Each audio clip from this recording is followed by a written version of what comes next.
Assalamu alaikum everyone. Welcome to the Surgical Retina Symposium. First, I'd like to call Professor Sadullah for his opening remarks.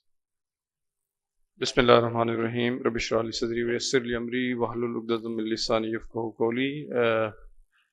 I am Dr. Muhammad Sadullah, working as Professor of Ophthalmology in Dij Khan Medical College. In this session, I welcome you all. और इसको open करने के लिए तो मुझे अल्लामा इकबाल का वो शेर याद आ रहा है, खुदाया मेरी आरज़ू यही है, मेरा नूर बसीरत आम कर दे. और डेफिनेटली हमारे इतने सीनियर्स तारिक खान साहब, काशिफ साहब यहाँ पर मौजूद हैं डेफिनेटली, और इनके एक्सपीरियंस से इसको इंशाल्लाह एक इंटरेक्टिव सेशन बनाने की कोशिश करेंगे with speakers and with audience. जो भी क्वेश्चंस होंगे इंशाल्लाह वी विल टेक, और हमारी कोशिश यही है कि रोशनी का सफ़ीर बनकर नए दिनों की तलाश में हो.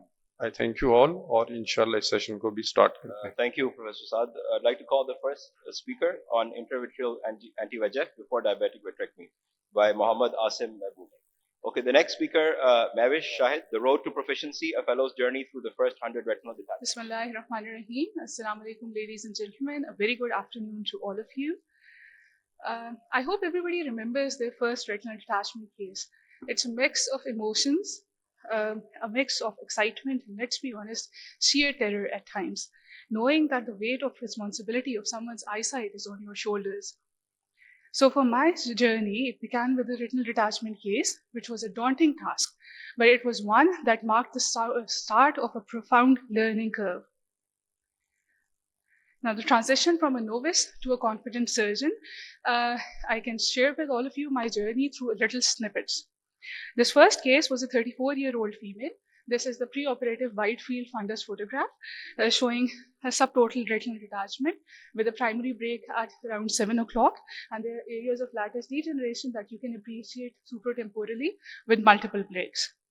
So I applied a 4-2 band with 360-degree encirclement, and this is the first post-op day photograph of that patient.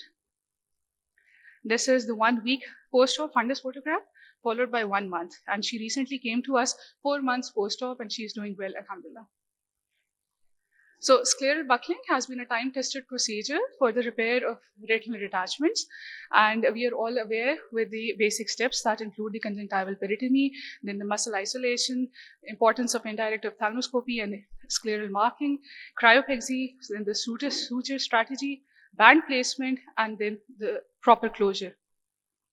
So I'll share with you my points that helped me in gaining proficiency. First is definitely pre-operative planning.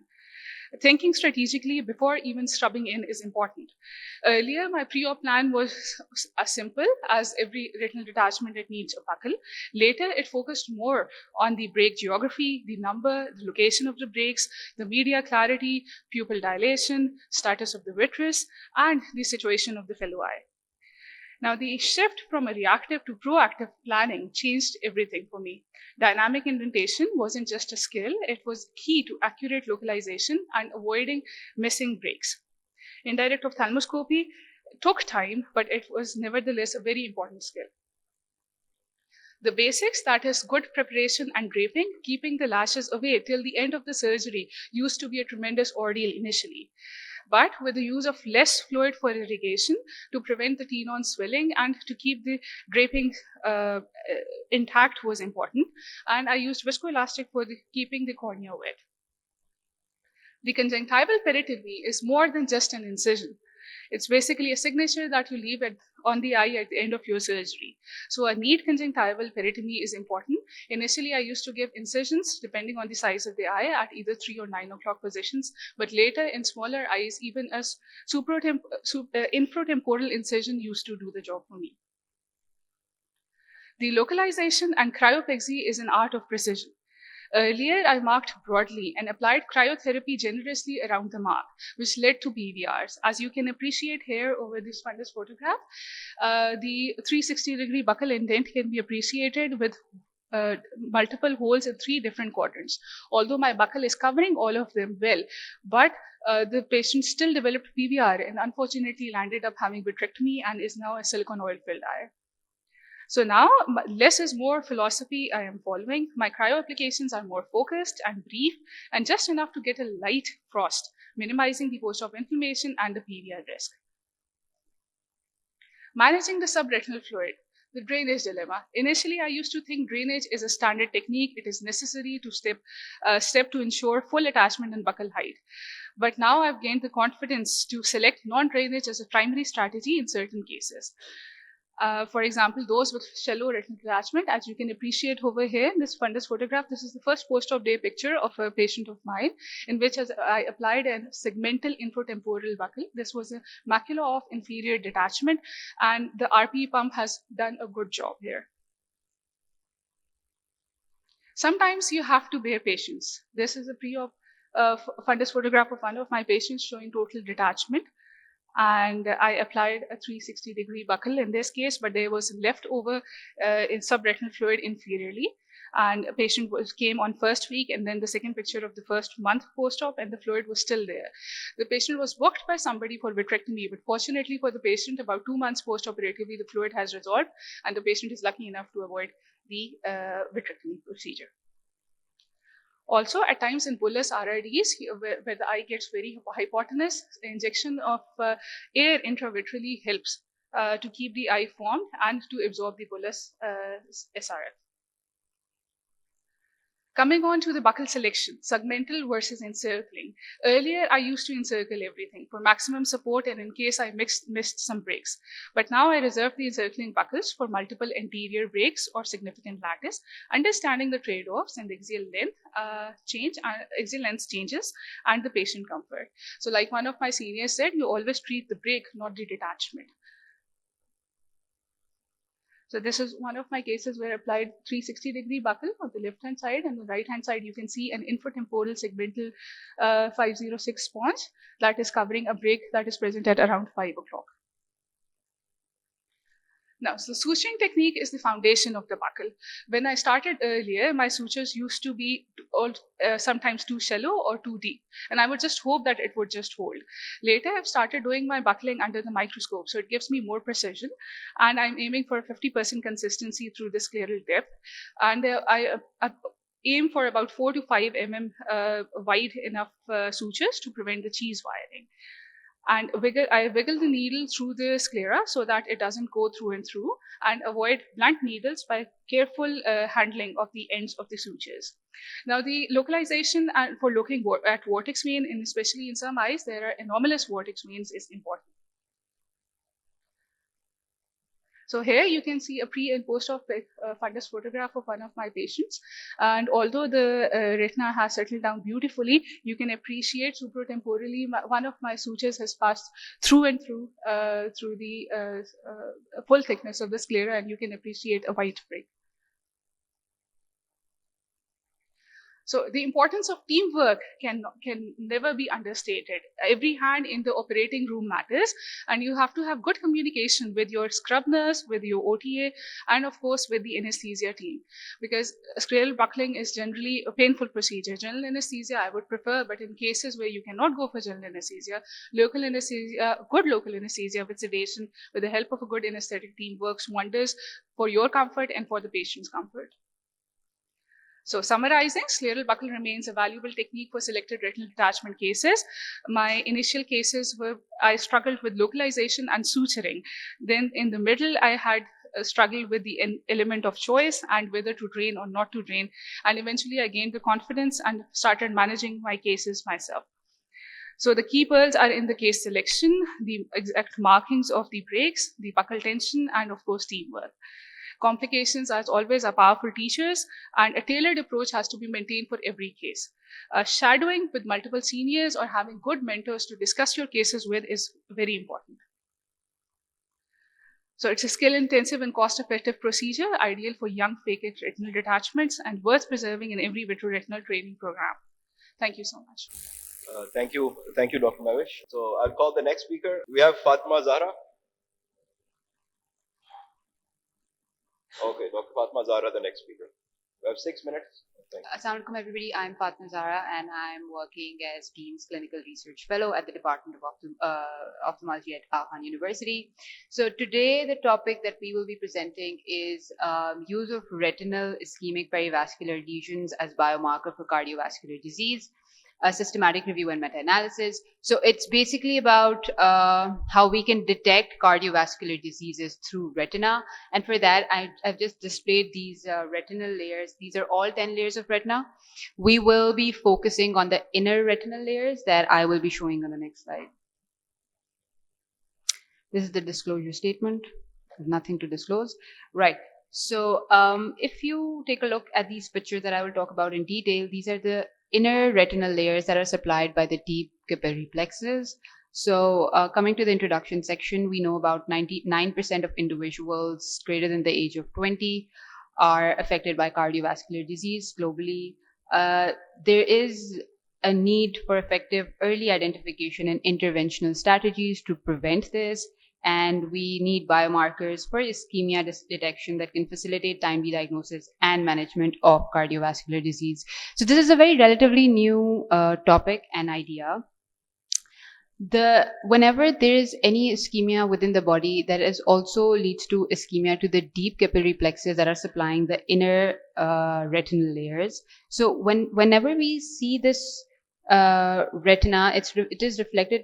Whenever we see this ischemia, it's reflected in the retina that we can detect through OCT, and that is known as ripples, which is retinal ischemic perivascular lesions. So what happens is, if you take a look closely, the inner nuclear layer thins. So if I take you here, there is a thinning of the inner nuclear layer. There is a displacement of the outer plexiform layer, which you can see here, and then there is an expansion of the outer nuclear layer, which you can see here. So all of this combined is called ripples. So what we're trying to, and the objective of our study was to statistically assess the reliability of these biomarkers and explore the role of ripples in detecting cardiovascular diseases. So for that, we conducted meta-analysis and systematic review for the available studies. This is the methodology for our study. It's a systematic review and meta-analysis. We registered it on Prospero, and then we conducted it according to the PRISMA 2020 guidelines. Quality assessment was done through NOS, and then the data that we extracted included study characteristics, patient demographics, outcomes as odds ratio that was extracted. The statistical analysis was done through RevMan 5.4. Continuing on to the methodology, so the data was extracted through a comprehensive search string that was developed. We have a very extensive research team that helped us develop it. Then we put it on 3 databases, PubMed, Scopus, and Cochrane. And we were able to get the results. We removed the duplicates. We finally had 61 studies, and that then went through title and abstract screening by two reviewers, and then finally, if there was any discrepancy, it was removed by the 3rd reviewer. So finally, we had 6 studies. 4 of them were observational studies, and 2 of them were case series. And our inclusion criteria included studies investigating ripples as biomarker for cardiovascular diseases detected through OCT. The cardiovascular diseases we included were pretty broad. It included coronary heart disease, peripheral artery disease, heart arrhythmia such as AFib, atherosclerosis, acute coronary artery syndrome. The studies we included were observational, cross-sectional, and case series, and our timeline was 2015 to 2025 in English, which were conducted globally. Exclusion criteria. So for exclusion, only for the meta-analysis, we had to exclude the studies that did not have a control group because we could not get the OR, that odds ratio that was required for the analysis. So coming to the results section, this is the part where I want to spend some time. This is the result of our meta-analysis. So now if you look, these were the 4 studies which were case control studies, and all of them had pointed in the same direction, and our final result for the meta-analysis was 2.85. So what it meant was that people with ripples, people who had ripples are at 2.85 times increased risk of developing or having cardiovascular disease versus people without ripples, right?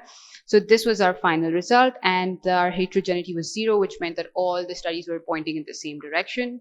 Talking about our baseline characteristics, we had small sample size in the case series, which was 11, and then we had some studies with very large size, which was 317. Patient demographic, the average age was 68.8. We had population from all racial groups, included white population, Asian, Hispanics, and blacks. The gender imbalance was seen in some studies, which was 18% in some to 61% in others. So it was a mixed review. Coming to the discussion part, so our studies statistically statistically supports the previous evidences that ripples is a potential biomarker for cardiovascular disease. The case series underscored the clinical relevance of ripples in guiding timely intervention, possibly preventing the severe cardiac events, and that's what we saw in the studies that were included.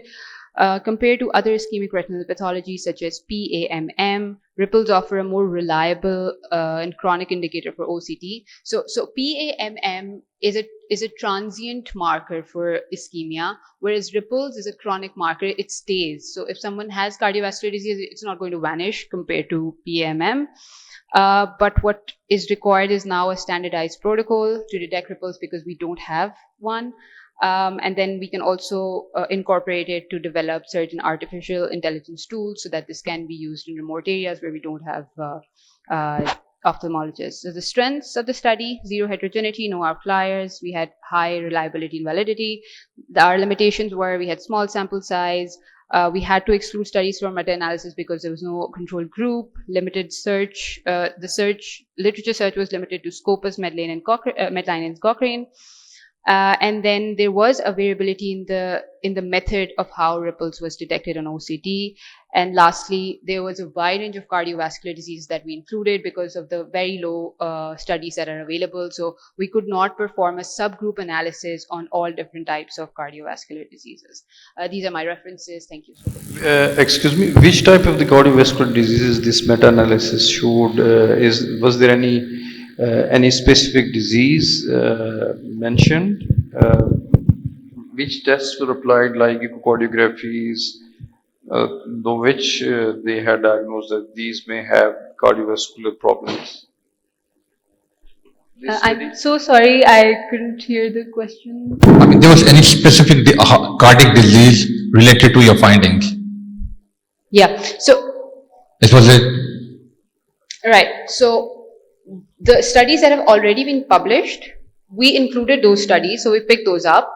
And now it wasn't like we had 10, we don't have 10 studies published for, let's say, only atrial fibrillation and that showing an association to ripples. We had like one study showing association to ripples, which was talking about AFib, one study showing association to ripples, which was talking about coronary artery syndrome. So there was a range of cardiovascular diseases. So it's very difficult, like arrhythmias, not related to the vascular component of the body. It is related to some abnormality in the conductive system. Yeah. So vascular lesions, I think they should be separated from the neurological or the nerve lesion, like in SA node, वहाँ से arrhythmias आते हैं. Yeah. It's not because of the ischemia. Yes. So, but the coronary artery disease is a vascular disease.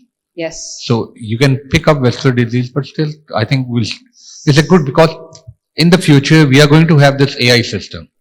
They're just going to take you the photograph of your retina, do an OCT, and then from there they can tell you what is the percentage of having that cardiac disease in your case. So that person should be going to a cardiologist, should be careful, and should have a close follow-up. So I think it is the future, and these things are going to be incorporated in AI. Like there was a company he introduced, it was a kind of a camera. You put your chin in, put your email in, he will take your intraocular pressure, he will do your auto wrap, he will take OCT, and he will tell you how many chances are that you're going to have glaucoma or diabetic. So he'll refer you to another ophthalmologist, to an ophthalmologist. So I think in the future AI is going to be a part of that work. ठीक, Thank you so This is much. good. Thank you. Thank you doctor Fatima. बड़ा एक nice एक आपने presentation दी, और जैसे doctor Tariq साहब ने बड़ा एक अच्छे इसको एलेबोरेट किया, इंशाल्लाह in future we will have that AI tool soon. Thank you, Dr. Fatma. The next speaker, if we have Dr. Muhammad Imran, is he here? No. Okay. Dr. Numan Alim, next speaker, kindly come up. You have 6 minutes. Assalamu alaikum. I am Dr. Numan Alim, Retinal Fellow in I Unit 3 Mio Hospital, Lahore. And today I am going to discuss bimanual versus single-handed membrane peeling in advanced diabetic eye disease causing fractional retinal detachment. So let's understand the fractional retinal detachment first. TRD is an advanced stage of proliferative diabetic retinopathy, and it causes severe vision loss, and it is preceded by vitreous hemorrhage and neovascularization, and it has a high incidence rate of like 50% of the patients requiring vitrectomy in diabetic retinopathy have TRD. So the associated signs with the condition are macular edema, which involves the swelling of the central part of the retina, and vitreous hemorrhage, which is bleeding into the vitreous jelly of the eye, and vitreomacular tractions, which are tractional forces caused by vitreous over the retina.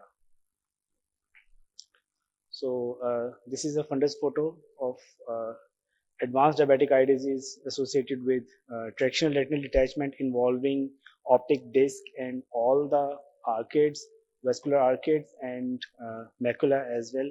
So it's a very challenging case, and we have very limited and guarded prognosis from the surgical point of view of such cases. So can bimanual technique save us from this nightmare? So I have a short video for you.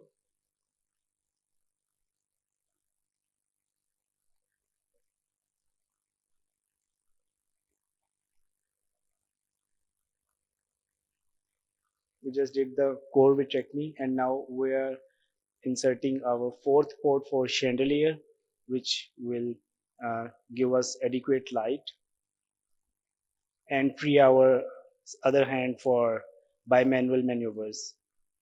So we are holding the membranes with one forceps and cutting with scissors with the other hand.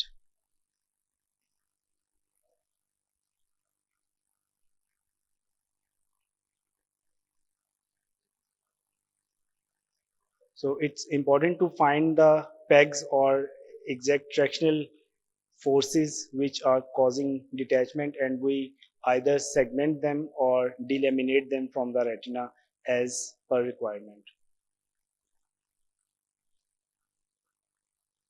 So membranes have been dissected, and we can now easily just cut them with the cutter.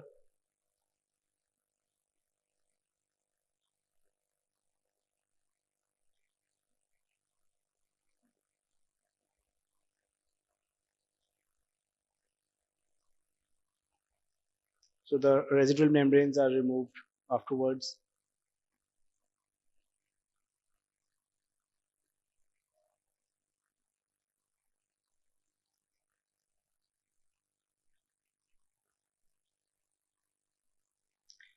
Now we are injecting triamcinolone to stain the residual vitreous left in the eye and removing it as well.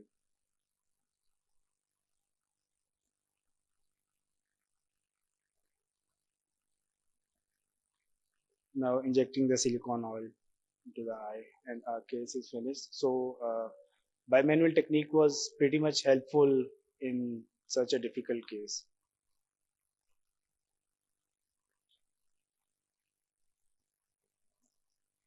So the objective of our study was to compare the functional and anatomical outcomes of the two surgical techniques, which are the bimanual membrane peeling involving our both hands assisted by chandelier, and the other one like conventional technique of using single hand membrane peeling.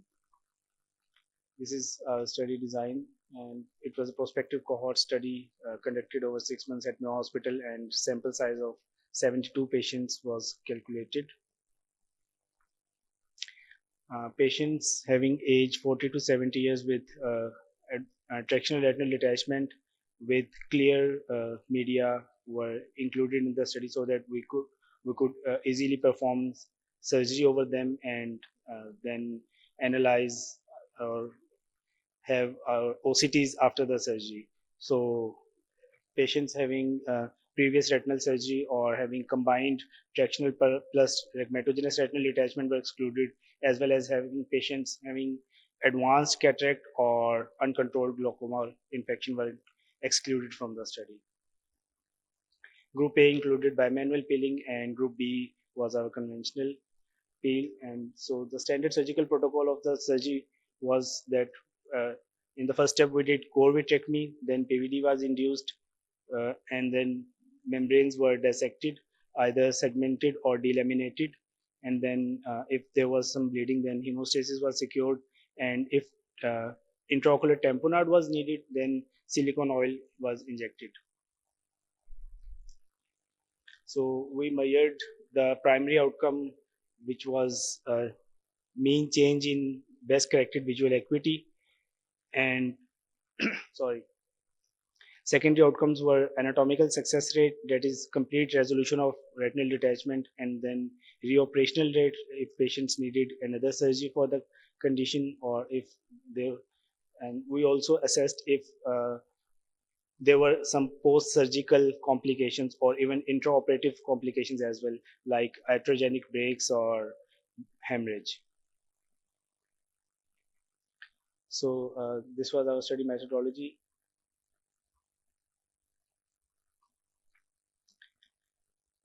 Baseline demographics were comparable in both groups. There was no significant difference in age, gender, or best corrected visual acuity over both groups. Considering the visual outcomes, there was significantly larger improvement in group A, and there were more than 10 letter gains in bimanual peeling, while functional recovery was also more appreciable in bimanual peeling. This is our statistical data that in group A, there were overall 24.5 lines improvement in group A, while 17.2 line improvement, letter improvement in group B. So 33 patients had more than 10 letter gain in group A, while 25 patients gained more than 10 letter vision in group B. Anatomical success was also higher in group A as compared to group B, and retinal breaks were considerably lower in bimanual peeling as compared to conventional peeling.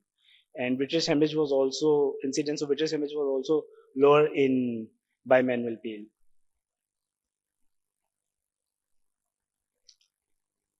Only 2 patients had retinal detachment in bimanual peel, while 4 patients had RD in conventional peeling, and iatrogenic breaks were seen only in 2 patients with bimanual peel, while 8 patients with conventional peeling had iatrogenic breaks. So, considering the results, we could say that bimanual peeling has enhanced visual recovery and lower incidence of complications, and our study had consistent findings with the previous studies. So I conclude that bimanual peeling is a superior surgical technique which gives you rapid visual recovery, and it has a higher success rate, and it should be learned and applied where feasible and possible. So some of them were done at Mayo Hospital and the other were done at International Eye Hospital. International Eye Hospital. So it's in Gulberg. It's Professor Khalid Wahid's The hospital. recording were done where? Sorry, sir? Recording of the cases you have shown. So the surgery, it is done at International Eye Hospital. Okay. So I think, of course, bimanual manipulation is much better as compared to single-handed because you do not produce secondary breaks. Yes, sir. That's the most important thing. Rather than vein gain in a vision or other complete hemorrhages. This is all depending on what type of diabetic retinopathy is. That's true, Bimanual sir. वहीं पे हमें चाहिए जहाँ पे is the retina is very ischemic, Sir, ठीक है, and the vision rehab will be less, but still flattening the retina. sir, Surgical outcome is better in bimanual as compared to doing with conventional. single-handed. Sir, And when you apply the Shanley, you need experience to do that. exactly, sir. That's ठीक true. है, so it's not कि single-handed कर लें, लोग कई दफा bimanual छोड़ के single-handed पे वापस आते हैं early, Sir, but sir, it's better to learn that so technique. that's It's why better. I said that it should be learned Yeah, it should and be learned. taught It should be so practiced. that we can have a better surgical Yes, outcome. you can have better. Thank you. Thank you, sir. Naman, was this a single surgeon or were there two different surgeons with the two groups? Obviously, there was a different surgeon at Mayo Hospital. So the comparison between the two groups was between different surgeons. It's between the two different techniques, actually. Right. Yes, But you can. Which is surgeon dependent also. Obviously, sir, every surgery is dependent upon the surgeon. Yes, sir. Obviously, bimanual is not the answer in every case. The traditional conventional TRDs can be operated, and we normally do operate on them with the conventional single-handed technique. Okay, thank you, Dr. Naman. And the second one is also by Dr. Naman again. Your second topic. We are going to discuss the surgical treatment options in chronic macular holes. Macular holes which persist for more than 6 months and that are idiopathic and non-resolving.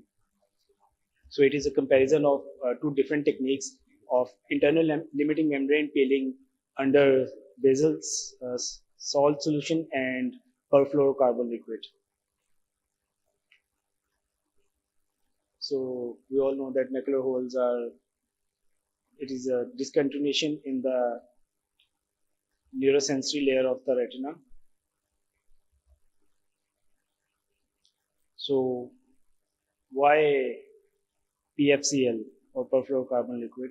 It provides enhanced surgical dynamics. It gives you stability and it also stabilizes the retina and it eases the membrane peeling and also reduces the chances of producing iatrogenic breaks in the macula. And intraoperative OCTs have also shown that PFCL assisted peeling improves membrane displacement angles and reduces adhesions. The objective of the study was to compare the anatomical and visual results of ILM peeling conducted with BSS and PFCL in chronic macular holes. So the study was conducted at Mayo Hospital, Lahore. The patients included age 40 to 75 years with chronic idiopathic macular holes having baseline diameter of more than 400 microns. And patients having traumatic or high myopic macular holes were excluded, and also patients having macular holes with macular detachment or uncontrolled glaucoma were also excluded from the study. And 40 patients were taken from the study and divided into two equal groups. The primary outcome that was measured was anatomical closure rate. And the secondary outcomes were best corrected visual acuity and postoperative OCT morphology, including ellipsoid zone integrity and central foveal thickness, and surgeon's ease of peeling rating, and complication rates. Baseline demographics were comparable in both groups. The surgical outcome showed that anatomical closure rate was higher in patients with ILM peeling done under PFCL as compared to patients who were operated under BSS. So 19 out of 20 patients had closed hole peroperatively under PFCL, while failure rate was a little bit higher in BSS, like 3 of the patients could not be closed and 2 had type 2 closure. So PFCL showed significantly better postoperative microstructural repair and ellipsoid zone was also intact in 63.2% of the patients with PFCL as compared to 35.7% with BSS. And foveal thickness was also slightly higher in PFCL group, which was 128 microns as compared to 112 microns in BSS. Only one patient had iatrogenic retinal break under PFCL, while two patients had iatrogenic breaks under BSS. But PFCL patients had higher incidence of intraocular pressure rise post-operatively as compared to BSS. And macular hole reopening was also seen in one patient in BSS. And cataract progression was comparable in both groups. But over time, the patients who underwent ILM peeling under PFCL showed better visual outcome as compared to patients with BSS. Surgeons also rated that peeling under PFCL was comparably easier as compared to BSS. So PFCL gives us a few advantages, which include enhanced surgical control and superior microstructural repair, including ellipsoid zone repair and central foveal thickness. And it also gives us improved functional recovery and pretty much comparable safety profile. So 95% closure rate was achieved with patients undergoing ILM peeling under PFCL, while closure rate in BSS group was 70%. So how does PFCL help in stabilizing the retina? It minimizes the dynamic movements of the retina during the surgical maneuvering, and it reduces the damage during the peeling.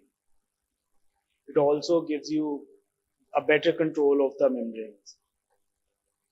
So reducing the tearing risk, and it also improves staining. So it limits the iatrogenic trauma to very fragile macula.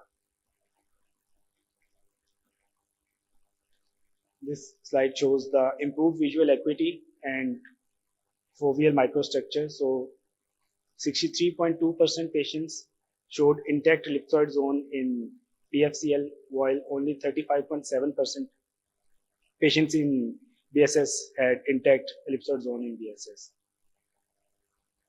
So we conclude that PFCL closure rate was higher as compared to BSS, and visual outcome was also better in PFCL patients, and surgical control was also enhanced in PFCL group. Thank you. At which stage did you put the heavy liquid? किस stage पे आपने heavy liquid डाला था? Sir, sometimes we injected it before the staining, and sometimes we injected before the peel. So if We you have inject tried before it the at both staining, stages. would that hamper the staining? अगर हम पहले heavy liquid डाल दिया on the macula, and then you put the stain, because the stain has to touch the Yes, internal sir. emitting membrane and all.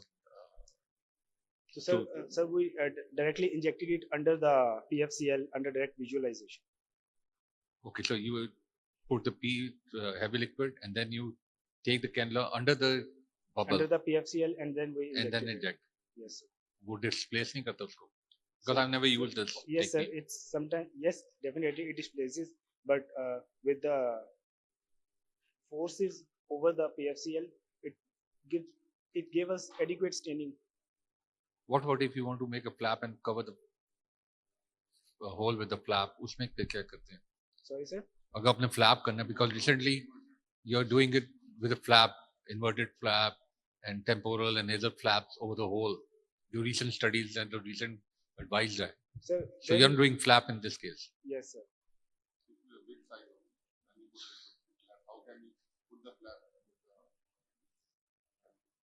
So then we will not do this under the PFCL, under the heavy liquid, because we are just peeling it off. If we want to do the inverted flap technique, then obviously we don't want, and We don't do that. Okay. we don't It's a put it- simple, yes, this is vitrectomy and just IL we just peel. exactly we just In that case, you yes, do this. exactly, sir. Because it will hamper in the surgical handling of the Because membrane, nowadays the they tissue. put a flap in every case. Yes. Very, I mean, rarely you have to flap ke kare. So, okay, we'll see the studies So, and study yes, the there are a outcome. lot of techniques for the management of macular hole. And the, Yes, sir. Size does matter. Because if a hole is very large, like maybe 700 or 800 microns, then the closure rate becomes quite low. but in that case, the flap is good.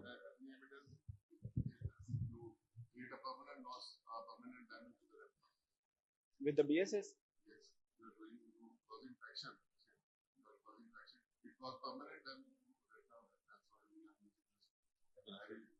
no, sir, there is no such data. So the benefit we are getting is that we get easier membrane handling, tissue handling becomes easier. So, sir, if it is detached retina, that was excluded from the study. That is another.